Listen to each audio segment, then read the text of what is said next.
Hi, I'm Sue Lee with Ernst & Young Infrastructure Advisors, and I'm sure that some of these gentlemen need no introduction, but it is my pleasure to introduce the leaders of the Port Authority today. I think you're all aware that Port Authority really is a regional, national, and global leader in the transport of people and goods, and its role in the global trade and supply chains cannot be overstated. So I'm going to keep my opening remarks really short and let you have as much opportunity to hear their thoughts today on the critical issues facing the Port Authority and their operations. I'd like to introduce Mr. John Degnan, the chairman of the Port Authority, Patrick Foye, executive director, and Mike Fascitelli, a commissioner. So I think that we'll start off today with Pat talking a little bit about an overview of the agency authority's operations and facilities to give us just a broad context for what it's doing and its impact in the region.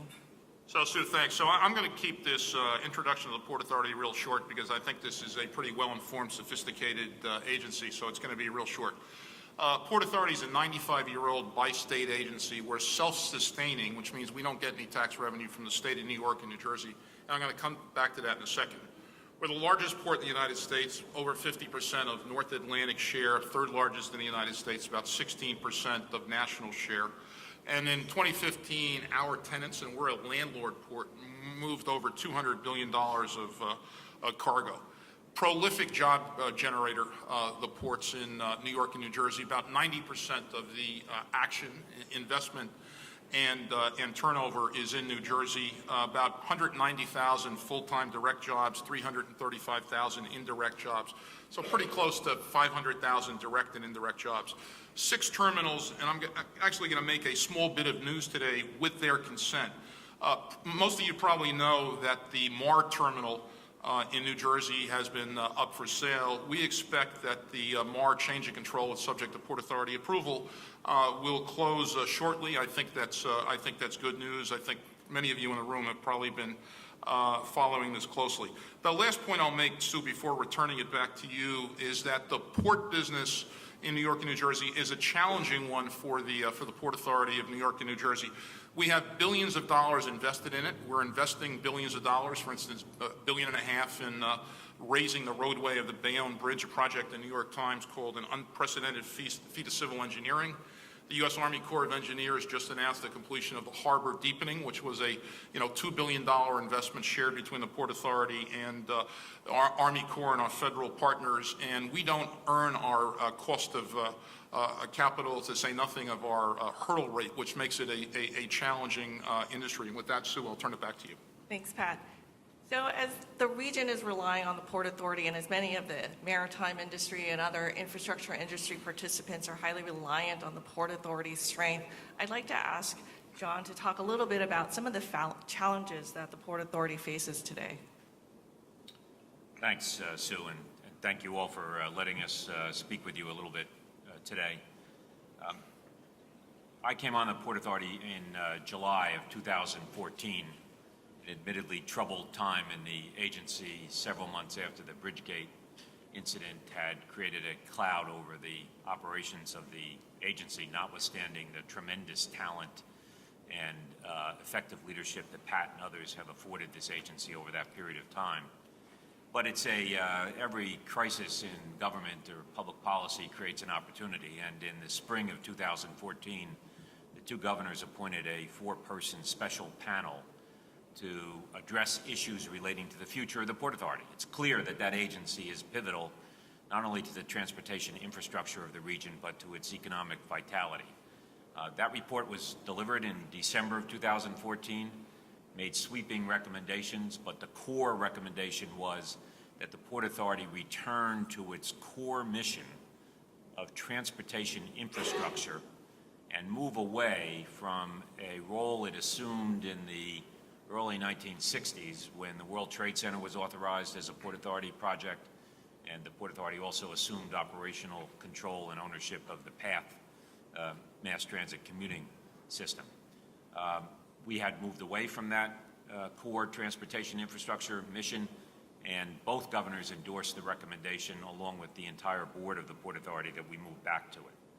In connection with that, we knew we needed to revitalize Port Authority facilities in order to honor the commitment to keep them capable of moving goods and people through the region.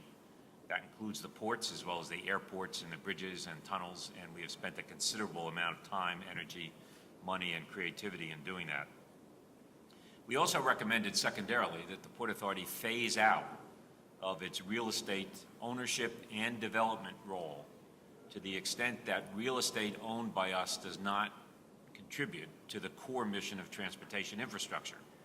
We specifically recommended, for example, that we divest and monetize our ownership of property at World Trade Center, which was not transportation related. That is not to say that the World Trade Center is on the block. It is not, contrary to recent speculation in the press. We are looking for ways over time, when it's smart to do so, to monetize the value of that wonderful facility that has been erected at great cost and with great creativity, to deploy those assets toward transportation infrastructure. But we're going to do it when it's the right time to do it and when we can maximize its value. We're certainly not going to put it on the block for a distressed sale. We also recommended to the governors that we look at more creative financing techniques. Port Authority has a AAA rating. We raised most of our assets under a 1952 bond covenant. We don't do very sophisticated or intricate financing. Some people like that based on the credit rating we have, but we think there are creative ways to leverage the revenues we get from bridges, tunnels, and airports, which is essentially the core money-making operations of the Port Authority, into bond proceeds that we can deploy for capital projects. And lastly, we recommended a governance change. As most people probably know, Pat is the executive director, effectively the CEO of the Port Authority. He's appointed by the board, but at the suggestion of the governor of New York. I'm the chairman of the Port Authority, appointed by the board or elected by the board, but at the suggestion of the governor of New Jersey. Pat has day-to-day operational leadership and control responsibility. I have an oversight responsibility. That was the agreement that has existed for about 30 years between the governors of the two states based on a handshake. The recommendation of the panel was that we move to a full-time CEO, not appointed by either governor, but selected by the board after a national search, and that the chairmanship of the agency then rotate between the two states every 2 years to ensure that the interests of both states in this bi-state agency are properly reflected. Again, a recommendation contained in a report that was approved by the governors, and the Port Authority is currently in the process of implementing those governance reforms. So those are the challenges, I think, facing the Port Authority today. Implementing the reform recommendations that were made by that panel and ensuring that we maintain our core transportation infrastructure mission. Thank you, John, for that great overview. And Mike, I was wondering if you could touch upon some of the real estate issues that the special report dealt with. In particular, I was really interested in hearing your thoughts about leveraging and striking that balance between focusing on your core transportation assets and operations, and also making sure that you're actually leveraging those assets for better commercial benefits and use with those transportation assets. Well, the port, thanks, Sue. As John said, the port had obviously got involved in quite a bit of real estate with the World Trade Center, and obviously 9/11 and the subsequent redevelopment of that site has been quite a significant effort, and as John said, brought creativity and certainly a lot of capital dollars spent to that. And the intent is, as John mentioned, as those projects stabilize and are fully built and developed, and that if you go down there, you'll see a transformation downtown with the museum open, One World Trade Center open, and the other buildings, 4 open, and the other buildings coming online. The Westfield Mall, the transit hub opened, the Calatrava train station. So downtown, much of that investment that John mentioned is not finished, but certainly well on its way to stabilization. And I think at some point, as John mentioned, the port technically, it is in the real estate business. We have a lot of real estate, but we're not really looking to be third-party developers for speculative real estate. So we're looking at we're doing real estate as it affects our facilities, affects our customers and our needs. So we'll look to monetize those assets in a very, very thoughtful way at the right time, in a way that we can then take those dollars and put back into other things. I will say there's a lot of real estate connected. If you think of airports, John mentioned, transportation at the core of what we're doing, and Pat did. Well, we have a lot of money going to the renovation of parts of Newark Airport, LaGuardia Airport, Kennedy Airport, and those, a lot of real estate issues, obviously retail in those airports, the ability for those things to function in the most efficient way for the going forward needs of the air tenants. So we have a lot of real estate, but it's a little bit different. Some of it's specialized, some of it's more generic. The generic real estate, I think, long-term will be monetized and put into more transportation-oriented modes. So it's a great asset to have for the Port Authority. We have quite a bit of money tied up, but it's certainly an asset that I think can be used to further the transportation mission of the port. Thank you. And Pat, can you tell us a little bit more about some of the implementation strategies that are falling out of the special report? Sure. Let me touch on 3 or 4 challenges first, and then get into some of the investments that are being made and plans. The first one that I mentioned is we don't earn our cost of capital. We're a self-sustaining agency, not earning our cost of capital on a significant part of our business is a real challenge. 1. 2 is discretionary cargo. The cargo that comes to New York and New Jersey is going to come to New York and New Jersey as long as we're competitive. Cargo that's going west, Midwest, other parts of the country, obviously there are choices. Over the last, customers have choices. Over the last 10 years, we've invested over $500 million in rail.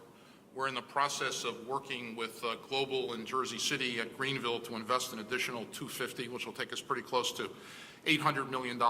The amount of cargo that's taken out of the port by rail has increased significantly. It was about 300,000 boxes in 2005. It's near 525,000 boxes last year and increasing. We think it will increase further just given the growth in North Atlantic trade and the amount that New York is going to get. And the investment at Greenville, we think, will cause a significant increase. Those are positive things. Third is productivity. We're a landlord port, so we don't control or operate. And I think that relative to other ports in the United States, and there are many reasons for this, and for instance, we've had a port productivity task force, and there are long-term consultants are being, considered in a competitive RFP process.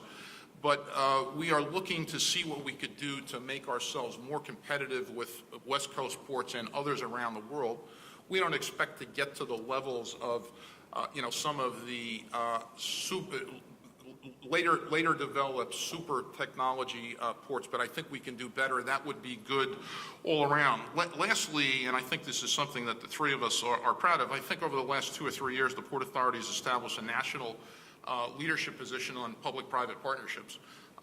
We closed in the last 2-3 years 2 large P3s, LaGuardia Central Terminal building several months ago, and the Goethals Bridge, which is obviously an important factor for a New York Container Terminal, Global's subsidiary in Staten Island. So in terms of Sue investments, there's the Harbour Deepening Project that I mentioned earlier, done in partnership with the U.S. Army Corps of Engineers. That's basically, when you think about it, a state of good repair investment. We don't get a return on it, but it's essential to maintaining the competitiveness of the Port of New York and New Jersey, especially in a world where ships are getting larger. I mentioned the Bayonne Bridge, which is about 70% completed. An extraordinary engineering ingenuity in that project. The Goethals Bridge, which is important to ports generally, to freight coming out of Newark Airport, but especially important to the New York Container Terminal subsidiary of Global. That's a $1.5 billion public-private partnership facilitated by a nearly $500 million low-cost TIFIA loan from U.S. Department of Transportation. One of the points I made at the outset is that we don't earn our return, we don't earn our cost of capital, don't meet our hurdle rate. And while the Bayonne Bridge was an investment that had to be made, it is not in and of itself a revenue-generating investment. Neither is, for that matter, is the Goethals Bridge, and that's certainly the case of the Harbour Deepening projects. which makes the challenge to earn our cost of capital. We've got, Port Authority's got literally billions of dollars invested in ports, plus the Bayonne Bridge, plus the Goethals transaction being done as a P3, plus the Harbour deepening, which makes the challenge of earning our cost of capital even more compelling. And to discuss some of those funding challenges, how do you weigh the options between investments in ports versus some of your other assets? Well, look, we're not a for-profit business, and a for-profit business would make, understandably, a cold, calculated financial decision. We're a transportation public agency, so social mission, employment, non-financial return to the agency are things that happen, customer service, and meeting public policy goals. So it is, and that's why the chairman and Commissioner Fascitelli get paid the money they do for which they're serving, which is zero. They're unpaid citizen volunteers, but balancing all those financial, public policy, and transportation and social and governmental objectives is a challenge. Sure, and I'd like to actually touch upon. I'm sorry, Mike. Did you have a comment? I'd just like to ask John to comment. John made a comment earlier that this is truly a regional focus. I mean, even John was appointed, as he said, on the New Jersey side. I was appointed by Governor Cuomo. I think when we're looking at what's best, we're trying to have a regional hat on. I know, John, I feel strongly about that because these things, real estate investments, these are multi-billion-dollar, multi-year investments, a lot of them, and they're going to affect the entire region. And we look at the prosperity of that region. Obviously, New Jersey, New York could also have to be fairly dealt with. But so I think it's one of the most important jobs we do, looking at ports, looking at real estate investment, looking at any of the investments we make, is to look at it regional. And I know John mentioned that.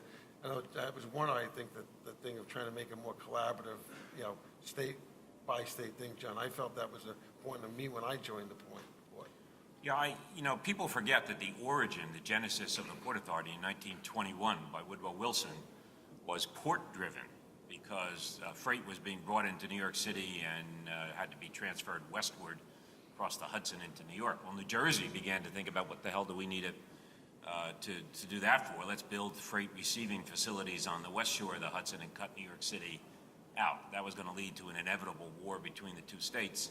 And this bi-state compact, which, by the way, has to pass both legislatures of each state, not an easy task, be signed by the governor of each state, an even harder task, and then be approved by Congress as a bi-state compact. Virtually impossible today.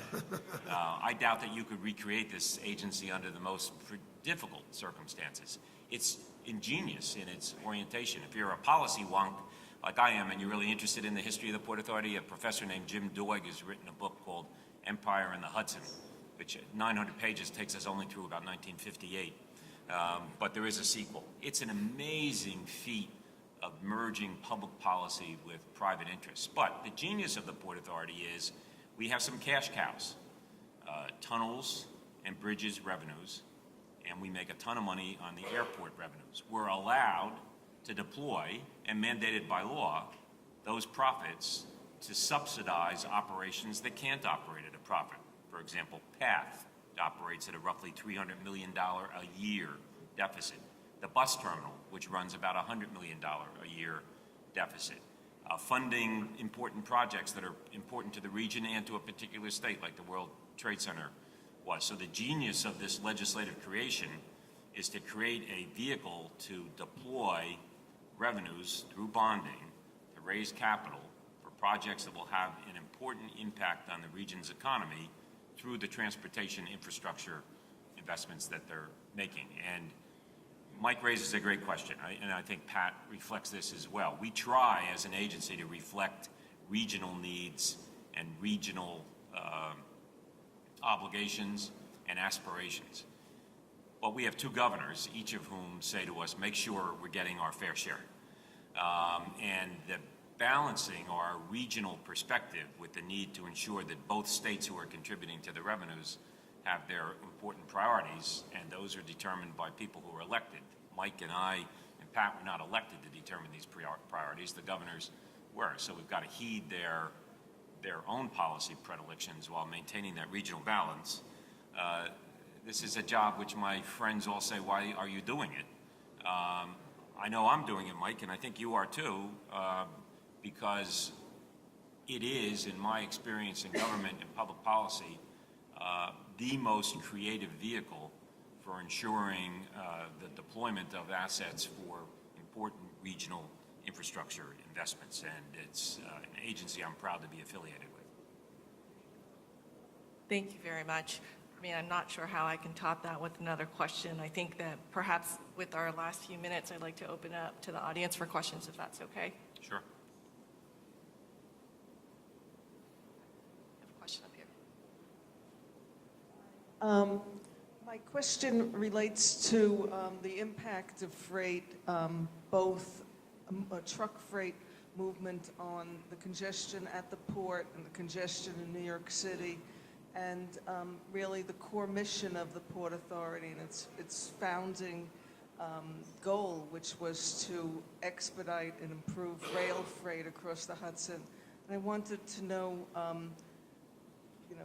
let others know about what you're doing about that and what you see going forward in the next 5 or 10 years as far as expediting rail freight across the Hudson. Thanks. Let me take a high-level response to that and ask Pat to amplify it. But Port Authority's been committed for the last decade or more to environmental sustainability goals in connection with the operation of the ports, particularly in New Jersey, where the congestion is most problematic. We're working with the marine terminal operators to try to facilitate access to the sites which don't create congested backlogs of trucks waiting to be allowed into the facility in order to offload the cargo containers. But it is not difficult. It is not easy to achieve. We're concerned about the recent reports of air quality in the city of Newark.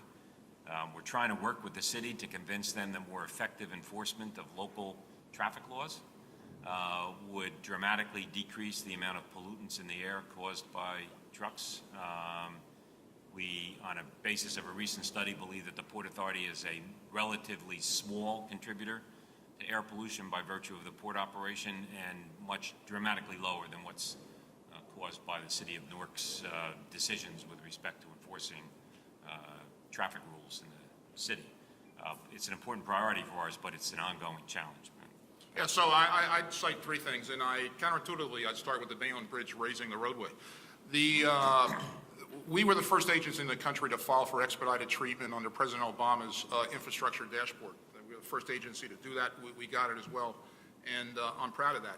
The reason I think that USDOT picked us among the first group was the Bayonne Bridge is actually quite positive for the environment, and here's why. The larger ships coming to the Port of New York and New Jersey are fewer ship calls carrying more containers. The newer ships are obviously going to be more fuel efficient, going to emit less emissions, ballast water and other issues. They're going to have the latest technology. So from the point of view of reducing emissions in the communities that are host communities to the Port of New York and New Jersey, primarily in New Jersey, given the fact that 90% of the volume there, Bayonne Bridge is an incredibly important investment. That's $1.5 billion in total. Second is the rail investment that I cited, and when Global in Jersey City is completed, we'll have spent $750 million. The $500 million or so that we've spent to date, obviously we're moving by rail about 10% of the freight that comes in. That's a significant portion of the discretionary freight that comes into the Port of New York and New Jersey. When Global's online, we expect that to continue. In addition to the programs that the chairman cited, we've been working with our tenants, and Global, I have to say, is in the lead on this, on things like truck calendar and scheduling, which have been done in other parts of the world. We think that then when that's implemented fully at Global, and then when our other tenant partners adopt it, we think it's going to have a significant impact both on truck traffic and emissions. We also have programs, for instance, to replace trucks before 2007 with more fuel efficient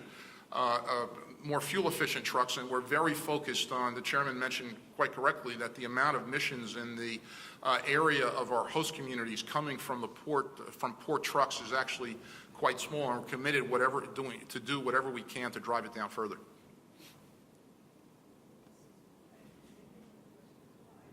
I'm sorry. I actually was asking about congestion and movement. Right now, we have trucks going across New York Harbor service with goods from the port to New York City and east of the Hudson.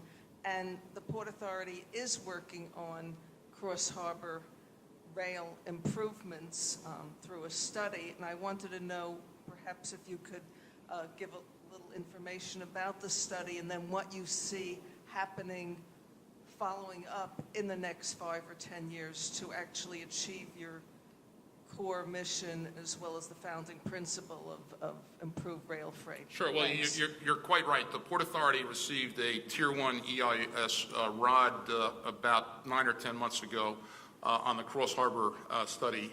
We're in the process of preparing a RFP for a Tier 2 review. In the short term, we're investing money as a result of an earmark obtained when earmarks were still available by Congressman Adler to increase investment in the rail float that carries containers from Jersey City to the 65th Street Yard in Brooklyn, and we expect a significant increase in volume as that occurs. Obviously, the answer to congestion in New York City trucking congestion is not going to be solved by the rail float, which is going to continue. While it's going to grow, it's going to continue to be a small factor. I would expect that over a period of years, there'll be a serious look in a Tier 2 process at the Cross Harbor facility. I will note that the Cross Harbor project is not in our capital plan. The capital plan that was adopted in January or February of 2014. But I think as a result of a series of steps that have been taken, that we're beginning to make progress on the congestion issue. I think we have time for one last question if anyone else has another one. Look back there.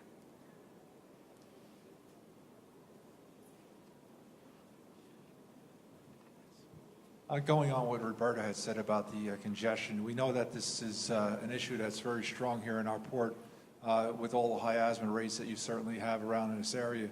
The question I have is that the Port Authority working hard to make sure that this product is moving. They've invested a lot into the rail, but the short sea shipping part of it to move these products around is crucial. And I know that cargo is one thing we're talking about. We talk about a lot of box cargo right now, but it's a large petroleum port as well. So if there's issues that would prevent petroleum from being moved, such as the Hudson River anchorage thing that's going on right now, what would be the cascading effects of the additional trucks on a road that would impact getting your box trucks off as well? Look, anything that can be done to reduce the amount of trucks in the region, especially around the ports, is welcome. I'm not going to take a position on the Hudson River anchorage that's out. That's not a Port Authority of New York and New Jersey operation. Obviously, we followed the debate with great interest. But anything that can be done to reduce the amount of freight that doesn't have to go by truck and take it by water and other modes is something that we're open to in every case. I think that's it for today. Thank you very much.